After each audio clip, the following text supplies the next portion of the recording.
Bunya na katikati ya Ituri esali bambula ebele lelo CAA azalaki lisusu kokende kuna te kasi sikoyo tozongie. Karibu kwetu. CAA aza na sengo makasi ya koyebisela bino ke azongeli bavoli na ye en destination ya Bunya. Bavoli yango ekobanda kosalema na avion na ye ya Airbus A320. Karibu.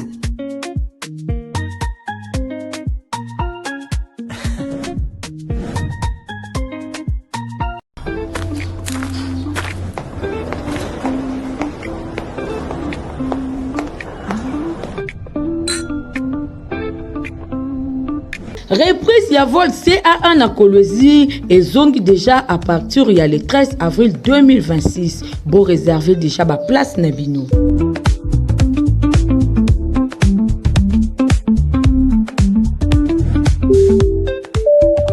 Mercredi la muna bino nyonso bolula kolanda info linga la journal la peuple pour la peuple mbote na bino nyonso na esengo nyonso to fungoli yango pour kotatisa bino ndenge chef de l'état Félix Antoine Tshisekedi Tshilombo ayambaki mokola mardi 5 mai na cité ya Union africaine John Mulimba oyo azali bongo ministre délégué ougandais ya intégration régionale paix émisseur ya président Yoweri Museveni porteur ya message officiel ya président ougandais oyepa iwapi ayaki pe kopesa invitation pour na investiture ya président Museveni tokoba basango na biso na ngambo ya chambre haute à parlement pour na kotalisa bino ndenge 8e séance plénière kuna na Sénat ezalaki présidé mardi 5 mai epana ye moko honorable président Jean-Michel Sama Lukonde Kenge pa iwapi ba lobelaki bongo régularité ya délivrance ya ba permis ya culte na ba association confessionnelle héritier mapine Christian Kenge Beni ba pesi no ba détail.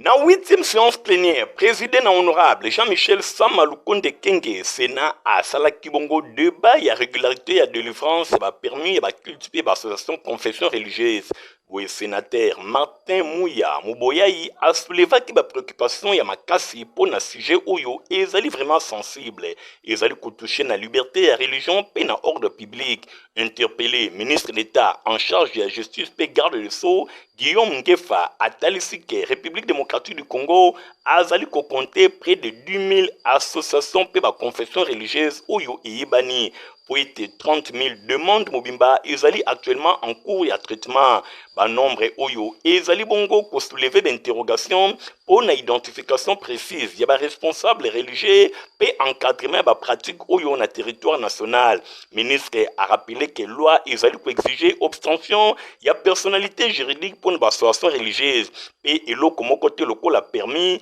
yango ezali ko sengama pour na kosala mosala. Liberté ya religion ezali droit constitutionnel fondamental yango ekoki kopekisa te ba circonstances exceptionnelles mingi vraiment na ka ya menace ya ordre public question ya fou ya indemnisation ba victime agression ougandaise yango pe ezalaki évoqué dans séance plénière pour na question orale oyo avec débat sénateur Patrice Mpungwe Mbuyu ye adressaki yango na ministre ya enseignement supérieur universitaire pe recherche scientifique pe innovation technologique madame Marie-Thérèse Sombo Ayane Safi Mukuna ye atalisike yango eza na question ya politique nationale ya ko améliorer qualité ya enseignement na République démocratique du Congo na ba réponse appropriée yango epesamaki pour na ba préoccupation nyonso na ba moyen de défense ministre ya ici insistaki makasi na ba différentes mesures oyo izomaki na gouvernement pour na ko mema ba solution na makambo etali ba effort déployé pour na ko améliorer ba conditions de travail ya apprentissage na ba secteur ya enseignement supérieur pe universitaire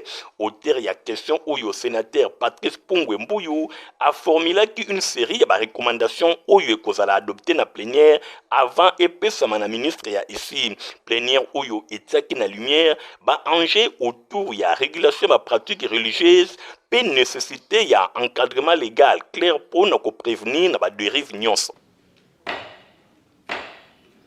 Table ronde de concertation sur les défis de l'aménagement du territoire na RDC et Salema qui dit 4 au 5 mai 2026 na Fleuve Congo, Hôtel Christian Kenge Beni Michael Busto to Bazala qui kuna compte info Lingala.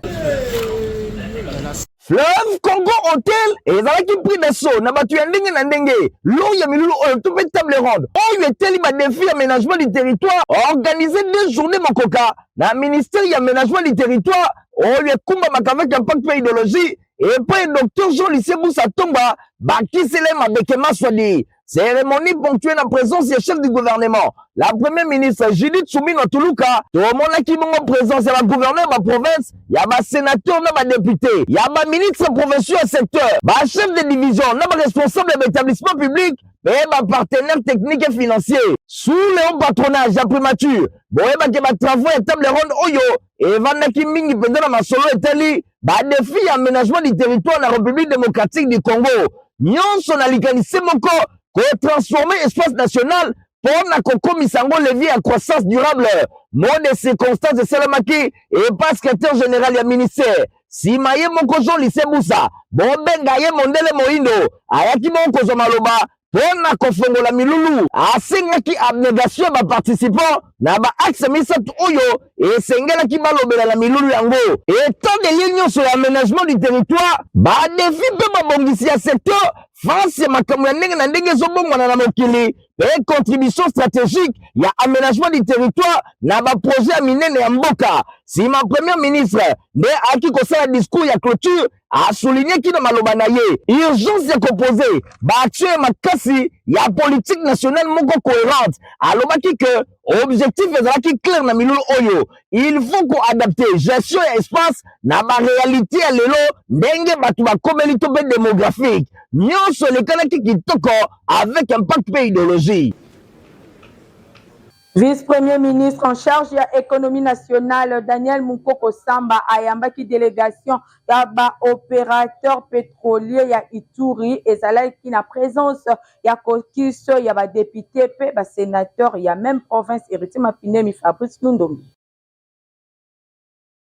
Na suite ya demande ya audience ya ba pétrolier ya province ya Ituri oyo bazali soutenir la Fédération des entreprises du Congo, des vice-premier ministre et ministre en charge de l'économie, Daniel Mukoko Samba, a yanbaku lundi 4 mai 2026, délégation yaba opérateur pétrolier ya Ituri. Ba échange na bango et salimaki na présence ya kokis ya ba député pe ba sénateur ya province oyo et portaki mingi na oyo etali ba difficulté liée na application ya ba nouvelle structure ya ba prix ya ba produits pétroliers na partie est ya République démocratique du Congo. Boye na masolo na bango vice-premier ministre a rappelé ki bango importance ya dialogue et longo na ba opérateur économique pour na retrouver ba solution oyo ezali adapté ye asulina ki pe lisusu malgré contexte international oyo ezali marqué na ba tension pe ba ajustement ya ndenge na ndenge oyo ezali bongo nécessaire pour na ko améliorer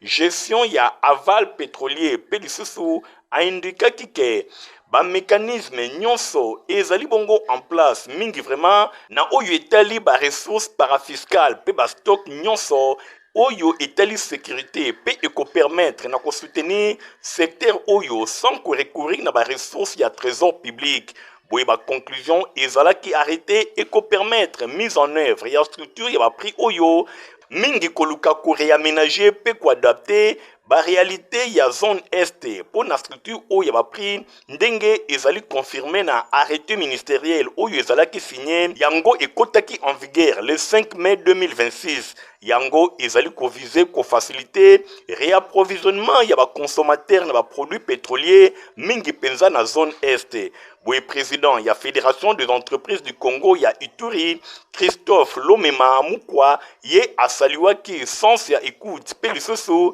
mingi vraiment na ndenge bazali koluka ba solution oyo ezali concrète na bénéfice ya ba opérateur économique. Boye président ya ba pétrolier ya Ituri Daniel Mugisa Takumara ye a rappelé reprise ya ba activité nyonso mingi vraiment conformément na ba nouveau prix oyo ezalaki fixé. Boye gouvernement ya République azali kotalisa engagement na ye pour na ko stabiliser ba prix pour ko soutenir ba opérateur économique na ko lukaka ko protéger pouvoir d'achat ya population. La raison d'être ici, nous avons constaté chez nous avec la dernière structure des prix signée par le ministre de l'économie, on a constaté que un grand nombre de camions sont stockés chez nous, à Aru et à Mahagi, dans les douanes. Alors, c'est la raison qui nous a poussé à venir voir son Excellence le vice-premier ministre et ministre de l'économie pour que la situation soit décatée. Comme on a vu que ça constitue déjà un danger et pour la population et un manque à gagner important pour l'État congolais. Nous étions reçus par le vice-premier ministre, le ministre de l'économie nationale. Il a revu à la baisse les structures de prix, qui nous a fait beaucoup aimer parce que ce n'était pas facile. On s'est déplacé parce qu'il y a plus de 500 camions stationnés plus de 2 semaines. À cela, nous remercions. En tout cas, le vice-premier ministre et le ministre de l'économie nationale, pour le travail, a bâti un excellent travail. Et je demande aux pétroliers, à partir de demain, le ministre va revoir la structure de prix à la baisse. D'ici quelques minutes, il sera publié. Et je leur demande de déclarer les produits et de respecter aussi la structure de prix à partir de demain que nous allons revenir à la baisse. Honorable Mao Twene, au cadre ya parti politique ACP, ya sénateur Gentini Ngobila, na cadre ya redynamiser l'activité ya parti na bango a kitaki bongo na 3 quartiers mobimba na commune ya Selemba. Christian Kengebeni héritier Mapine ba accompagna qui est.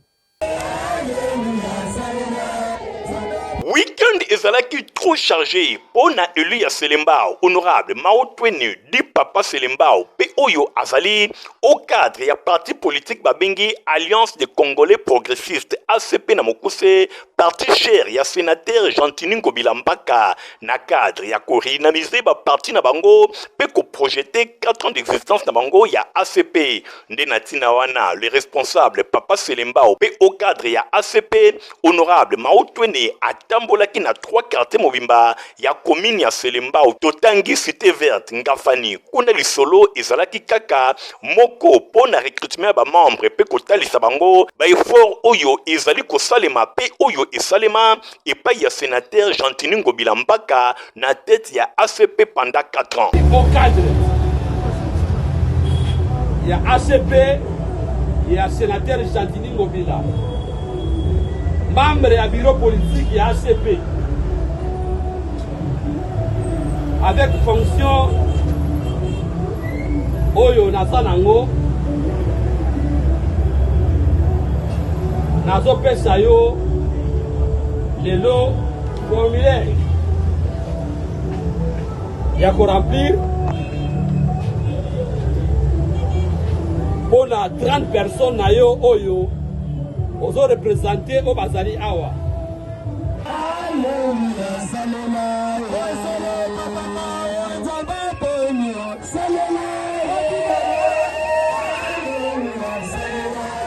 Dimanche 3 mai, direction ezalaki quartier Kalunga, toujours na commune ya Selemba, kuna pe même exercice ya a deuxième membre ya sika et pa wapi ba cordon na bango bazalaki bongo présenté na miso ya plus de 500 personnes mobimba. Papa, en tout cas rumela on laisse me ko kokate ya kutana nzambe ya kene liboso ozonga simate ya sebeli dolongo na mouku samba so lokuku papa mawo kozonga simate ma cash papa mawo to sebeli ma cash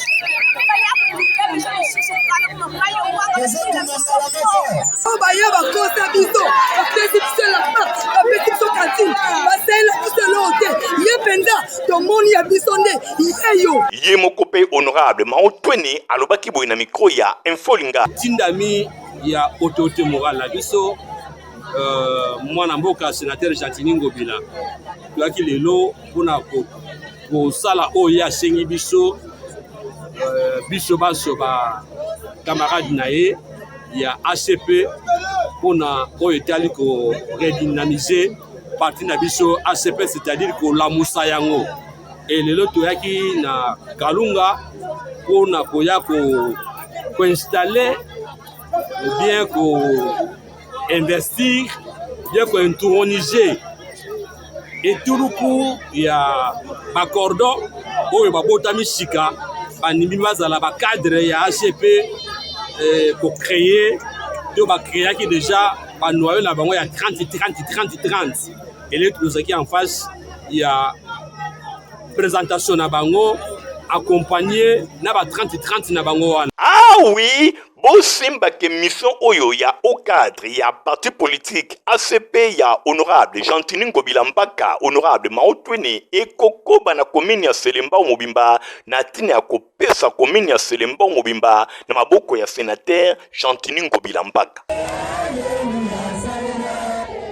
Élève ya complexe scolaire Mama Pemba école ya fondation Nerombungu basalaki école promenade na rivière Njile ola na ba détail elongo na la dina ndupe héritier Mapindini. Élève ya complexe scolaire Mama Pemba 1 école ya fondation Nerombungu basalaki na véritable visite guidée na supermarché et zwamina de bonhomme na commune ya Matete boyeba na première deuxième puis troisième maternelle bangonde basalaki au rendez-vous basalaki bien encadré et pas ya encadré na bango bango nyonso ndenge kaka bozali komona kouta na complexe scolaire Mama Pemba 1 kuna na avenue Bantandu numéro 44 kuna na commune ya Kesenso bango nyonso bayaki rendez-vous na supermarché ezalaki pona kolie makambo nyonso bazali kotangisa bango bamona yango kimona meso ndenge kaka bamesana biloko nyonso batangisaki bango bayaki kovivre yango bana pe bazangaki te ko répondre na quelques questions oyo bancadrer batunaki bango pona kotala soki véritablement bazali ko comprendre makambo nyonso oyo bango bazali kotangisa bango.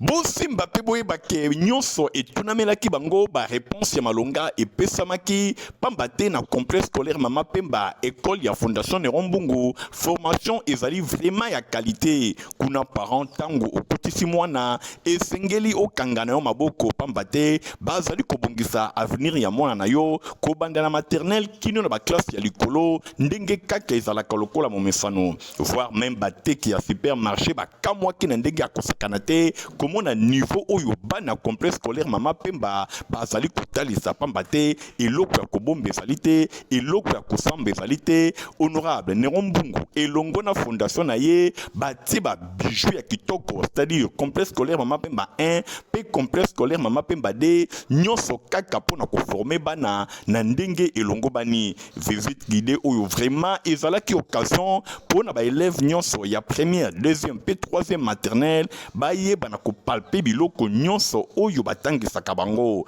en tout cas longoni ya complexe scolaire Mama Pemba oyo bana bazali koyekola ezali vraiment eloko moko ya motuya.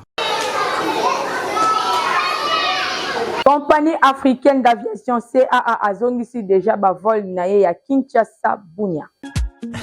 Bunya na katikati ya Ituri esali bambula ebele lelo CAA azalaki lisusu kokende kuna te kasi sikoyo tozongie Karibu kwetu. CAA azana sengo makasi ya koyebisela bino ke azongeli bavol na ye en destination ya Bunya bavol yango ekobanda kosalema na avion na ye ya Airbus A320. Karibu karibu.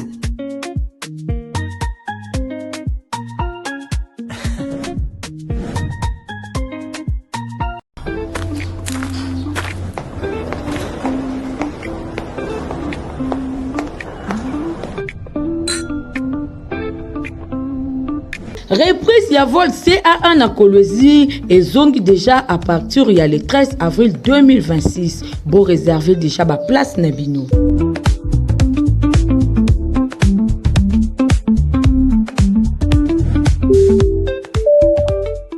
toyebi te tobenga yango kozanga to pe nini kokamwa lisanga moko ya ba docteur na ba pasteur basangani et pa babengi ndeko mobali oyo ayaki kotémoigner makambo ya sida na église ya pasteur Kabundi Walesa et pa ba coacher balobi akende bongo kofunda pasteur Kabundi Walesa po azana mbongo ebele à travers témoignage na akodédommager bango kasi kokamwa ndeko mobali oyo aboyi yango aye ko dénoncer bango bolande na micro ya Nathalie Kela Kapenda. Nga deni nazali chrétien né de nouveau. Tango chrétien a sali lisumuto a sali beba esengeli a sala repentance publique. Lokola David a salaka botanga na mukanda ya psaume 51 1 à 19. Yangonga na senga ki pasere Walesa na sala repentance publique devant l'église. Est-ce que nga naleki David? O histoire na etie na Bible botanga ka David na sa na zalo lengi ya David. Nga nazo kama binu ba pharisien. Eloko ezo kamisa ngai binu soi-disant ba pasteur to ba docteur. Oyo bozo linga ke to sangana po to bundisa pasteur wa alesa. Oyo abiki singa a stopper hémorragie ya liwa. Boyebi teke ezaki liwa mubimba. Muta stopper hémorragie nde to bundisa ye po bo pesa ngambongo to sangana to bundisa ye. Est-ce que ngali bomwe na ngai nazuluka na bika abiki singa nde nzela ya lola ezana makolu na ye siko binu bokosala nga nini oyo nakwa ko ndima bo pesa ngambongo to bundisa pasteur walesa nazo kama mukili oyo mukili eza mabe pe batu botondika mitema mabe na mukili to mutu abolamu mutu asa bolamu na mukili bolinga kayete mutu na mutu azana grâce na ye binu ba pasteur ba docteur botika ko bundisa walesa aza mutu azo bikisa milimu ya bato ngai oyo nde hémorragie oyo a stopper oyo kati na nga na kuku soki na continuer na yango me ya zo stopper yango a même temps ba ibele ba osa na kuku boyebi bango me mutu asali bolamu pona ko stopper hémorragie ya liwa na kati ya bato boni binu lelo oyo nazalaki kosala oyeyebana kite na nkuku me lelo na ye pona bika pe abikisi ngai esengeli bo betele ye maboko boni ba osa na kuku ti sikoyo Est-ce bozo yebisa bango me mutu aya bikisa stopper hémorragie ya liwa na mukili mubimba bozo mona te kaka mutu anebo ya kobundisa lelo nazo ye pesa pe binu message na bao bazana maladi boye pa pasteur walesa asambela pona binu bokobika binu bozana maladi boyo kasonyi te boya bokobika ndenge Yesu alobaka binu bozana mikumba bozana mikakatanu boya epa na ye boya kobika nazo ye bisa binu bato bozo benga benganga na ba numero na binu a telefone na kombo na binu na kotanga binu na ko expose binu en même temps soki boyoki te po kande anzambe ne bozulu kakati ya musali na ye oyo azobikisa bato mukili mubimba soki boyoki te nzamba ko frapper binu bato mitema mabe Pomo pulu na makala eza ya kobeba makasi surtout ndenge mvula ebeti boy en tout cas inondation Fabrice Mendo bandeko bavandi na komini ya makala nzinga ya rivière Kalamu bazali konyokwa manandenge ya kosakana te ba inondation ezali konyokola bango botala awa pomo pulu esi ekitana yango soki mvula te ya moke ebeti population azalaka na pasi rivière Kalamu ezali curete awa botala bino moko milangi rivière ezali bouché na ndenge ya kosakana te awa population akati sakana kobanga te kaka okati sino makolo ndenge yezu akati saka ebale botela bino moko population ya nzinga tango nyonso bandako na bango ezalaka inonde soki mvula ebeti baleli pe basengi na ba autorité batombolela bango pont o ya mopulu pe ba curé rivière Kalamu po permettre bango bazala kimia na tango ba mvula ezali konoka na komina makala na kwa mopulu donc tozomona pasi atambule betika de matanga moye to lepesate donc po tondi basalite po ekita edinda donc moye kumite papa antope to simbo ya bonsia biso bon na baje ekangi pa mobimba donc biso koto moye atambula de matanga ka donc tozanga na nzela koleka papa biso to abuye lokola a place to fandi ezala mbulu etanga lokola mai oyo baatana na bilamba c'est qu'il y aura une inondation dans mon pan. Papa, tant qu'on fait que peuple d'abord, à son biso, papa, tout ça n'a pas, c'est tant longa maman mukobo, soit dans la question d'un coup place dans zola le contimate, papa nangai, ce qu'on voit qui s'y biso wapi, attendez biso no bafunga no kalamu, oh, tala mind d'engue zokota na banda. Papa, passe biso to zana ngwa kwa na bayi, kwa na kalamu. Kalamu ane dope kabisa tala baponde nge tondi na milangi. Eloko toza posa na biso ma Denise atinda batu abatsunga biso tala bana mikendenge batela metela me tala belambe ezobeba ler nyonso biloko andako ebeba mbula beta moke maye tondi alors po ya mopulu esengeli elongwa batia mosusu soki mpe mwa ezate batia te ya mabaya nano anatanda poke batu oyo nyonso baza na kitene ya quartier oyo bazwa kimia tobanzi ke ba autorité bayoki mbela ya bandeko bavandi na komini ya makala mingi penza le long ya rivière Kalamu penepene ya pomo pulu ndenge bazali konyokwa misusu kutu esi bakimandaku solution ya malonga ekosunga bango bongo bauti kolanda ezalaki bongo ya héritier Mapinde mito poursuivre basango na biso kaka na ngambo ya commune ya Makala mpona kotalisa bino ndenge avenue Kikwiti na ngambo ya Makala kuna ka niveau ezali vraiment bouché makasi bolanda ba détail elongo na Fabrice Lundombi pe Igantingi. Banzela ebele ezali kotongama na ville ya Kinshasa pe na République démocratique du Congo soki ba caniveau ezali ya malonga te nde yango tozali komona banzela pe eumelaka te botala bino moko awa toza na avenue Kikwit ngambo ya Makala babengaka yango Luanza ba caniveau ezali vraiment ya mike mvula kaka ya moke soki ebeti botala bino moko mai ndenge etondaka on dirait fleuve Congo to rivière Njili to Kalamunde ekomi na esika oyo nzoka nde mwa mvula kaka ya muke population pe mituka bazali koluka esika ya koleka suwe na bango ezali ke ba autorité baye bana ko revoir ndenge batongaka ba caniveau soki etongami mabe nzela ezali koumela te tango nyonso tozali kozongela kaka biloko oyo esito sala na passage ba reporter ya Info Lingala population alobi ona bourgmestre ya Makala aza musala asala te salubrité azo sala ngo ata muke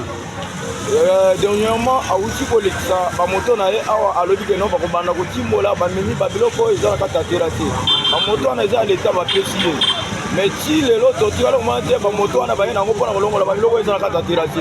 oyo etondisi mai oyo tera te eza bouche makasi leta asali biso beton oyo c'était une fois na avenue Luanza Kikwiti Luanza Makala Kimbangu depuis asala beton oyo jusqu'aujourd'hui manque à tirage de terrassé et aussi rivière Kalamu. Nous souffrons. Ah, la todo souffrir. Donc moi ya lupango, moi et puis message. Faut pas moi ya terrassé, faut que nous doit lupango puis moi terrassé. Motiva pesa potopoto kitoko toza mokolo bino so bosengeli komela yango Stéphane Skande grâce Poba. Protivap encore et toujours. Oyo mama bituna tuna aye bakate tirero apesa mwana ye bire. Ebe na santé kitoko boye. Olesaka ye nini? Aliaka Protivap. Soka ba mama nyonso batimbe ya Protivap potopoto kitoko pona ba bébé pro. Mama soma ye. Mwana na ngai depuis abanda kolia akoli boye. Aliaka kaka Protivap. Protivap. Protéine, vitamine, énergie. Azama yele na classe abela kate alimbaka te. Ba maman, félicitations à vos connaissances. Protivap, facile à digérer et nourrissant. Ezana, protéines, vitamines et énergie. Hey, bébé nayo kitoko ninyo esaka. Ma ba inga kango, santé kitoko nzoto makasi. Matemi disa, mama tetsa mwana. Sukana mbimbi, oye sukana mbimbi. Protivap, pour bébé. Et on y laisse la carte Info Lingala ya mercredi 6 mai 2026 yango et comme il a souka ceux qui vont apprécier qui ont repensé merci mingi na Nathalie Kaila Kapenda oyo akumbela ki édition papa zaki assisté et pas ya grâce pour banasima caméra pe montage tozala ki na Christian Kengebe ni pe Igang Ting journal la pe pour na pe zaka supervisé pas hérité Mapine bandeko botika na malam au revoir. Bunya na katikati ya Ituri esali bambula ebele lelo CAA azalaki lisusu kokende kuna te kasi sikoyo tozongie Karibu kwetu. CAA aza na sengo makasi ya koyebisela bino ke azongeli bavol na ye en destination ya Bunya bavol yango ekobanda kosalema na avion na ye ya Airbus A320. Karibu.